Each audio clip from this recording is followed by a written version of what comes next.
Olá, meus queridos iluminados TK tudo bem? Bom dia, boa tarde, boa noite, boa madrugada. Não sei que hora você está vendo esse vídeo, então segue a gente, deixa o like, se inscreve no canal, ajude o canal a crescer, doe live pix pro canal, você favorece o canal e ajuda o canal.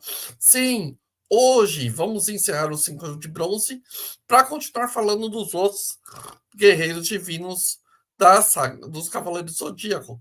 Sim, vamos falar do nosso querido Ikki na segunda sombra ardente da jornada filosófica de Yang Dostoiévski, Maquiavel e Sócrates. Sim, olha quanto que tinha envolvido. Ikki de Fênix é a figura complexa, fascinante e senseia. Não é apenas a simbologia da ave imortal que renasce das cinzas, mas pelo caminho interior que ele percorre, a destruição e a redenção da violência ao sacrifício. Ao olhar ao fundo, percebemos que Ikki encarna o arquétipo dos universais descritos como Yang, dilemas morais de Dostoiévski, que também traumatizou estratégicas políticas de Maquiavel e expôs em uma intrigante investigação de quem sou com Sócrates, fundamentado no pensamento ocidental. E que não é apenas o Cavaleiro de Bronze, ele é um emblema da alma humana que luta contra a sua própria escuridão. Sua história permite um mergulho filosófico. Podemos ver nele um homem dividido entre o amor, o ódio, a liberdade e o destino, a máscara e a essência. Carl Jung descreveu a sombra como parte rejeitada da psique, aquilo que o ego se recusa a reconhecer, mas não descarta o acúmulo da força inconsciente, aguardando a oportunidade de manifestar. Quando o Ikki é enviado à Rainha da Morte, ele não apenas enfrenta o treinamento físico extremo, ele confronta sua própria sombra. A crueldade de Guilt, o ambiente hostil da morte da Esmeralda funcionam como catalisadores desse processo. O ódio que nasce de reação à injustiça, mas também como fuga da própria vulnerabilidade.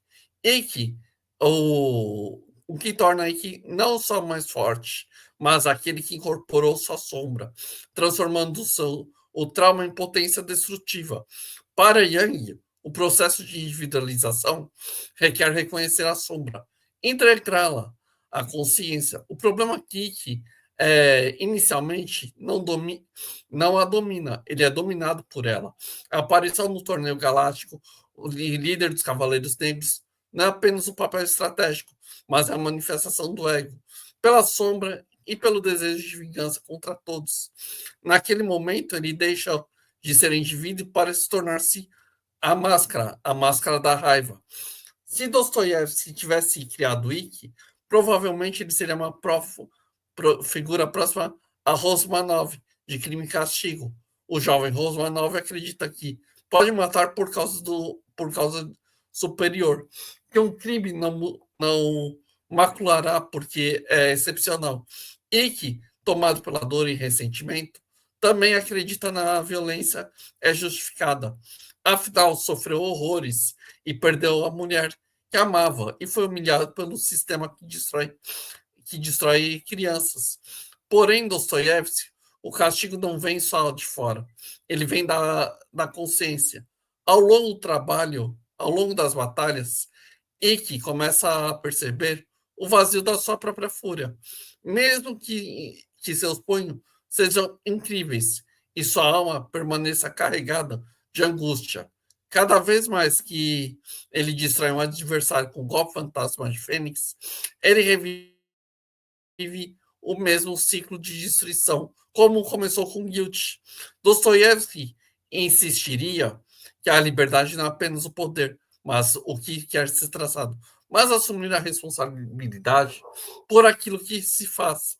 E que não encontra a paz enquanto não admite que parte da tragédia de Esmeralda foi consequência do seu próprio orgulho, incapacidade de perdoar.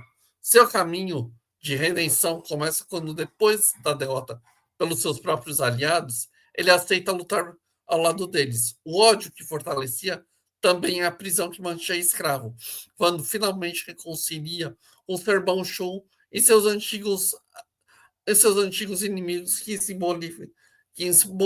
simbolicamente se liberta.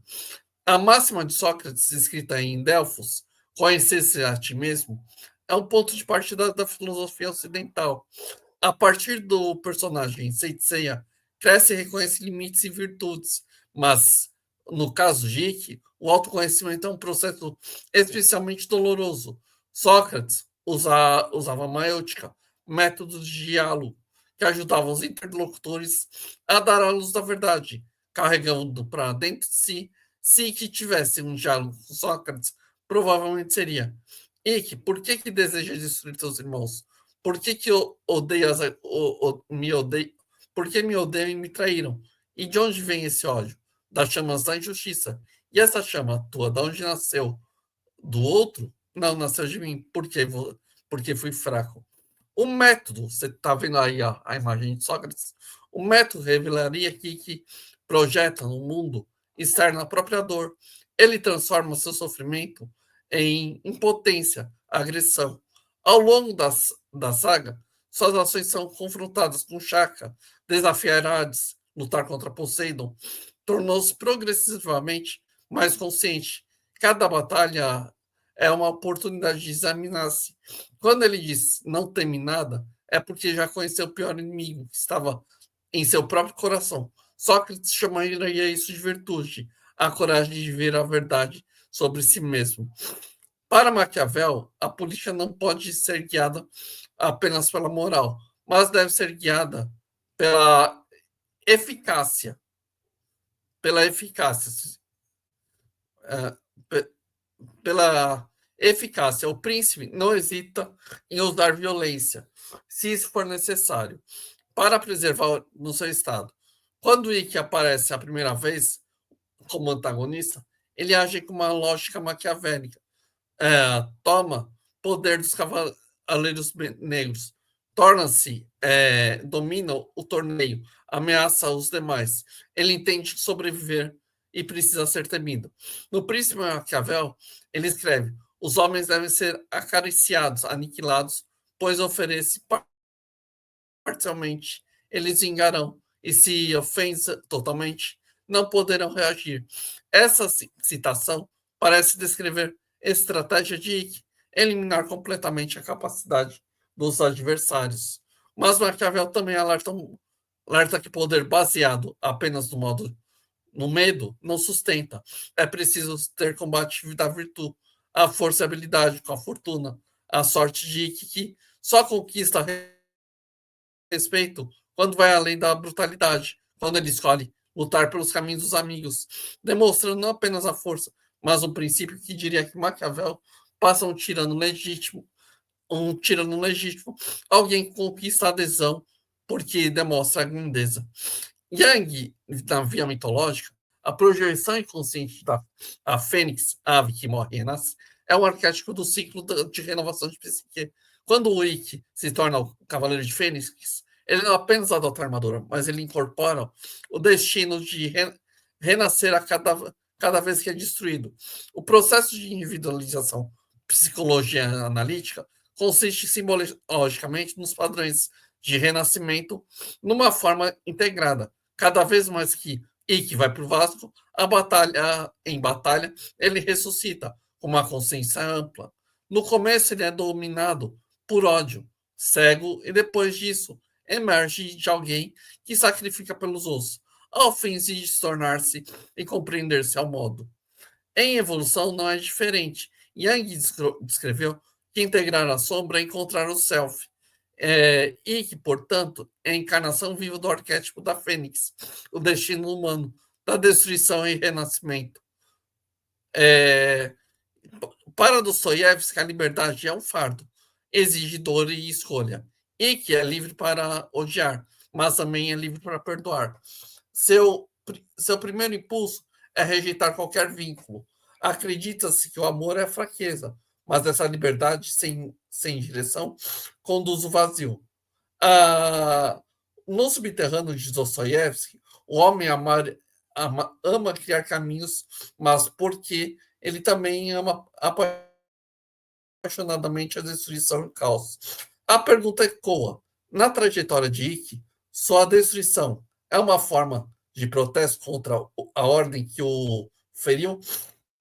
Mas quando ele percebe a aniquilação, não resolve sua dor e decide proteger, é aí que a liberdade encontra o sentido. Ele passa da negação do mundo à responsabilidade pelo mundo. Para Maquiavel, a violência pode ser uma ferramenta legítima, empregada com propósito, e que emprega o golpe fantasma de Fênix em quebrar mentes e corações, mas também da mesma forma que destrói também salva, quando luta contra os seus inimigos que ameaçam a humanidade. Só a crueldade torna-se um serviço. Isso não é mera justificativa moralista, é um paradoxo da política maquiavélica. O poder que oprime pode libertar e ser aplicado na hora certa. E que aprende que ao longo da saga, no início, sua força não tem finalidade coletiva, é um instrumento de vingança. Depois passa a ter um sentido superior, proteger Atena, seu irmão, a terra, a ligação maquiavélica que a violência só se legitima quando é submetida por uma causa transcendente. Sócrates, só sei que nada sei, dizia só sei que nada sei, essa poderia parecer um paradoxo para o guerreiro, tão seguro como o Ike, manifesta assim, a coragem e que vem em parte se aceita tudo que não controla e que há destinos mais fáceis que orgulho. Quando Ike enfrenta a Chakra de Virgem, é considerado o homem mais próximo de Deus, ele encontra o domínio do seu poder absoluto. Ele não vence, mas não se curva. Essa é a postura socrática. Enfrentar o desconhecido com humildade, tornando-se diferente dos inimigos que buscam onipotência. Ele não finge ter todas as respostas, ele apenas luta. Nesse sentido, a força vence. Ike é, acima de tudo, a representação vivida da humanidade. E aí ensina como ele carrega a sua sombra. Dostoiévski mostra a liberdade com culpa e responsabilidade. Maquiavel lembra da violência perigosa, sem propósito, necessita quando vinculada ao bem comum. Sócrates é o conhecimento, é o alicerce de toda virtude. Nele vemos que não é um guerreiro, nele vemos não é só um guerreiro ou um símbolo, é aquele que cai no abismo do ódio e apresenta renascer com responsabilidade e sabedoria. Como a Fênix, cada um de nós tem que morrer simbolicamente e enfrentar o renascimento. E aí, vocês já olharam para vocês mesmos e viram o que vocês têm de errado com vocês, o que vocês pecam com os outros, pecam com você, para se encontrar diante do mundo que está de cabeça para baixo, está um caos, vemos totalitarismo sendo colocado aqui no Bostil, vemos um mundo caos. Como que a gente vai conseguir viver? Como que vê que o Wiki passa por várias aprovações? Quando que você vai ver sua sombra para poder lutar por um bem maior, por causas maiores, por compreensão? Vocês têm que lutar. E para essa luta acontecer, você tem que olhar seu caminho anterior. Você viu lembra quanto que lutou nas 12 casas, Cavaleiros de Bronze, Poseidon, que lutou contra o dragão marinho, sabe? Na saga de Hades, que lutou contra os espectros, contra o próprio irmão dele, o Shun, sabe? Ele fez um trajeto, ele fez um caminho. Quantas vezes você vai ter que lutar para você crescer? Quantas você vai ter que lutar para se compreender, sabe? A caminhada pela vida é um complexo. Você não vai dizer, está resolvido, eu consegui. Tudo é uma caminhada. Tudo vai de uma aprovação sua e daqueles que você ama. Aqueles que você ama também querem fazer algo melhor para você, mas você também tem que fazer algo melhor para eles. Mas isso é uma via dupla. Você tem que crescer e a sociedade não quer que você cresça só quer que você cresça por crescer. Você tem que olhar para você e se ver. Você tem que enfrentar os perigos da vida, as pessoas que querem teu mal, as pessoas que querem te destruir, para você sobreviver nesse mundo caos, para você sobreviver nesse postil que está aqui, o Brasil. Você tem que lutar e descobrir um meio de vida. Esse meio de vida vai de cada caminho que você faz, de cada ação que você faz, mesmo que, ora, você não saiba se entender. Você tem que tentar olhar para você, tem que tentar meditar, encontrar um caminho, olhar a sua sombra, olhar quem você odeia, o que você que você está detestando, para você se tornar uma pessoa melhor, para você passar esse ódio que você tem para uma compreensão de si, para uma dor que você já passou, para um movimento que você já passou, que você está buscando um caminho melhor. Olhar para você mesmo é excelente. Enquanto Maquiavel, a gente está vendo o que está acontecendo no Bostil. Não preciso nem falar, vocês sabem. Mas olhe o quanto que a gente pode lutar para mudar o mundo, para mudar esse mundo que está destruído pelos comunoglobalistas e totalitaristas vermelhos. Temos que fazer um caminho devagar, um caminho concreto. Por isso que não pode ir com raiva, tem que ir com pensamentos, com agilidade, compreender que isso tudo ir além do que você fala. Ir no caminho é doloroso? É complicado?